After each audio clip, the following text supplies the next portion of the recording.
দাবি থেকে আমরা মুক্তি চাই, তখন আপনারা বলেছেন আমরা বেশি পাকনামি করি। আজকে কি হলো?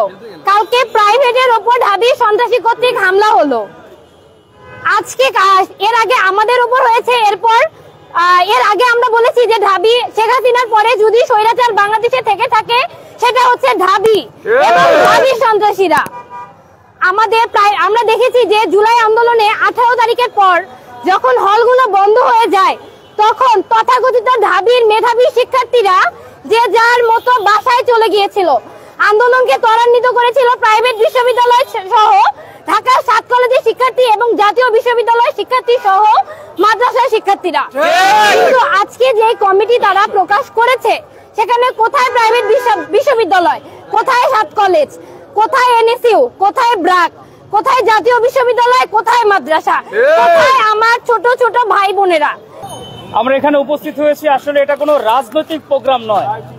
শুধু একটি বিষয় স্মরণ করিয়ে দিতে চাই। বিষয়টি হচ্ছে ঢাকা উত্তরের আন্দোলনে সেই নামধারী সমন্বয়কেরা কোথায় ছিল সেই সময়? এই ঢাকা উত্তরে যদি নেতৃত্ব দিয়ে থাকে সেই হামিদরা, সেই জিসানরা, সেই নীরবরা, সেই সুজনরা দিয়েছে। এবং ঢাকা উত্তরে সারা বাংলাদেশ যখন উত্তাল, সেই সময় প্রাইভেট ইউনিভার্সিটি সে ভাই বোনেরা আমরা রাস্তায় পেয়েছি। আমরা সেই যাদেরকে গালি দিয়েছি, যারা আই হেট পলিটিক্স বলেছে সারা জীবন, সে লোকদেরকে আমরা দেখেছি রাস্তায় কিভাবে সারা দিন সারা রাত থাকতে। আজকে যখন আপনারা দল ঘোষণা করেন, আমাদের দল নিয়ে কোনো কথা নেই, দুঃখের বিষয়। সে জায়গায় আমরা দেখলাম আমার বোনের গায়েও কামড় দেয়, বোনের কাপড় ধরেও টান দেয়। আরে লজ্জার! কিসের দল ঘোষণা করবেন, কিসের রাজনীতি করবেন, কিসের ছাত্র রাজনীতি করবেন, তার আগে নিজেদের আগে ঠিক করুন। আপনারা দল ঘোষণা করবেন, আপনাদের জন্য শুভকামনা, তবে এমন দল ঘোষণা করবেন না যেটা আমার বোনের সম্মানকে রক্ষা করতে জানে না। ঢাকা উত্তরের অবস্থান যদি দেখেন, আমরা দেখলাম আপনারা দল ঘোষণা করার সময় শুধুমাত্র 3টা লেয়ার আপনারা করেছেন। কি? ঢাবি, ডিইউ, ঢাকা ইউনিভার্সিটি। ঘুরে ফিরে তাল গাছ। আপনাদের এই তাল গাছের রচনা কবে থেকে বন্ধ করবেন, এটা জনতা জানতে চায়।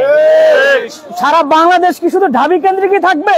প্রথম ঢাকা বিশ্ববিদ্যালয়ে বৈষম্য নিয়ে কথা বলা শুরু করেছিল এই তিতুমির ক্যাম্পাস থেকে, এবং প্রতিটি সেই বৈষম্যের বিরুদ্ধে আজীবন সংগ্রাম করে যাবে তিতুমির ক্যাম্পাস।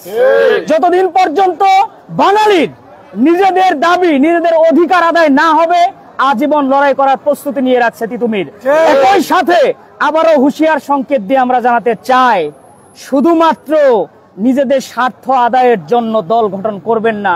জনতার পালস বোঝার চেষ্টা করুন, জনতা কি চায়, তার বিপক্ষে যদি গিয়ে দল ঘোষণা করবেন, আপনারা প্রত্যাখ্যান করবে আপনাদেরকে সাধারণ জনতা। আপনাদের সকলকে ধন্যবাদ আপনাদের উপস্থিতির জন্য। আপনারা প্রত্যেকে অবগত আছেন, গতকালকে নতুন একটি ছাত্র সংগঠনের আত্মপ্রকাশ ঘটেছে। দুঃখজনকভাবে বৈষম্য বিরোধী বাংলাদেশ গঠনের স্বপ্ন দেখিয়ে সবচেয়ে যে বড় বৈষম্য তৈরি করা হচ্ছে এবং নীতি বহির্ভূত কাজ করে রাজনীতি চর্চার যে একটি সংগঠন তারা শুরু করেছে, সেটি অত্যন্ত ধিক্কারজনক এবং তার তীব্র নিন্দা আমরা জানাই। আজকে গতকালকে আমরা দেখেছি ঢাকা বিশ্ববিদ্যালয়ের যে নতুন সংগঠনের শাখা, ঢাকা বিশ্ববিদ্যালয় শাখার মুখ্য সংগঠক হাসিব সাহেব তিনি বলেছে গতকালকে নাকি কোনো প্রকার মারামারি হয়নি, সুন্দর এক নাকি রাজনৈতিক চর্চা হয়েছে। তাদের সুন্দর রাজনীতি চর্চা মানে কি হচ্ছে আমার বোনটির হাতে কামড় বসানো? রাজনীতি চর্চার মানে কি সেই শিক্ষার্থী যারা প্রাইভেট বিশ্ববিদ্যালয়ে রয়েছে, যারা আন্দোলনকারী ছিল, তাদেরকে রাস্তায় ফেলে বেধড়ক পেটানো? এটি কি তাদের রাজনীতি চর্চা? এটি কি তাদের নীতির চর্চা? সবচেয়ে বড় প্রশ্ন হচ্ছে সেই জায়গাটিতে।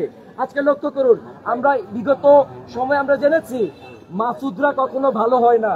আমি বলতে চাই নোয়াখালী সেই আব্দুল হান্নান মাসুদের কথা, যিনি 4ই আগস্ট ফেসবুক লাইভে এসে বলেছেন ডান বাম প্রাইভেট পাবলিক এবং বাংলাদেশের সকল স্তরের জনগণকে রাস্তায় এসে আন্দোলন সংগ্রাম করার জন্য। কিন্তু আমরা কি দেখতে পাচ্ছি, যখন বিভিন্ন কমিটি গঠন হচ্ছে, সেই কমিটিতে একমাত্র ঢাকা বিশ্ববিদ্যালয় কেন্দ্রিক প্রাধান্য দেওয়া হচ্ছে এবং এক ধরনের বৈষম্য তৈরি করা হচ্ছে। এই বৈষম্য বিরোধী বাংলাদেশ গড়ার স্বপ্ন নিয়ে সবচেয়ে বড় বৈষম্য তৈরি করে আপনারা এই বাংলাদেশে, এই বাংলার মাটিতে রাজনীতি চর্চা করে কোনো ফায়দা হাসিল করার চেষ্টা করবেন না।